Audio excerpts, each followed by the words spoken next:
बीवी अपने भाई के साथ शौहर का पीछा क्यों कर रही थी? शौहर कौन सा गलत काम करता था? शौहर रोजाना अपनी बीवी को बताए बगैर कहीं चला जाता। बीवी घर पर बैठकर रोजाना शक करती कि मेरा शौहर मुझे बताए बगैर कहाँ जाता है। क्या वह कोई औरत के पास जाता है, या जुआ खेलने जाता है, या शराब के अड्डे पर जाता है? इसने कहीं मुझे बताए बगैर दूसरी शादी तो नहीं कर ली? मुझे इसका ध्यान रखना होगा। मैं इसे एक दिन रंगे हाथ पकड़ लूंगी। बीवी ने अपने शौहर की हरकत की खबर अपने भाई को कर दी। तो उसके भाई ने कहा कि अब अगली मर्तबा जब भी तेरा शौहर तुझे बताए बगैर घर के बाहर जाए तो सबसे पहले मुझे बताना। हम उसे रंगे हाथ पकड़ देंगे और उसे उसके पूरे खानदान के सामने जलील करेंगे। अब बीवी उस मौके का इंतजार करने लगी कि कब मेरा शौहर मुझे बताए, बगैर घर से बाहर जाए, और मैं पता लगाऊं कि आखिरकार ये कहा जाता है। एक दिन बीवी अपने घर के काम में मशगूल थी। शौहर अखबार पढ़ रहा था। उसने अपनी घड़ी देखी और सोचा कि मेरा बाहर जाने का वक्त हो चुका है। उसने देखा कि उसका बच्चा खेल रहा है और उसकी बीवी अपने काम में मशगूल है। वह धीरे से उठा और चुपके से किसी को बताए बगैर अपने मामूल के मुताबिक घर के बाहर निकल गया। बीवी को पता लग गया कि रोज की तरह आज भी मेरा शौहर बिना बताए घर से निकल चुका है। उसने फौरन अपने भाई को फोन लगाया कि मेरा शौहर मुझे बताए बगैर घर से बाहर निकल चुका है, लिहाजा तुम फौरन मेरे घर आ जाओ। उसका भाई घर आ गया। बीवी और उसका भाई शौहर का पीछा करने लगे।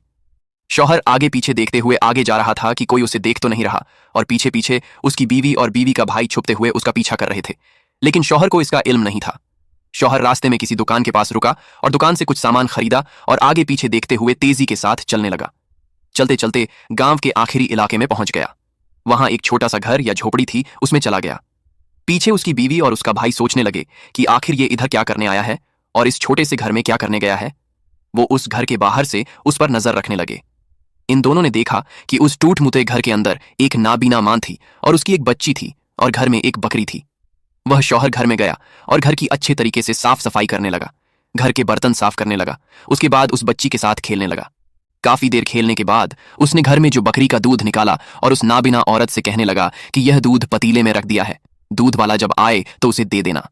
उसके बाद उसने दुकान से जो सामान लाया था उसे खोला। उसमें सब्जी थी, उसे साफ किया, उसे पकाया और पतीले में अच्छी तरह से रख दिया और कहा कि खाना तैयार करके इस पतीले में रख दिया है, जब खाने का वक्त हो जाए तब इसे खा लेना।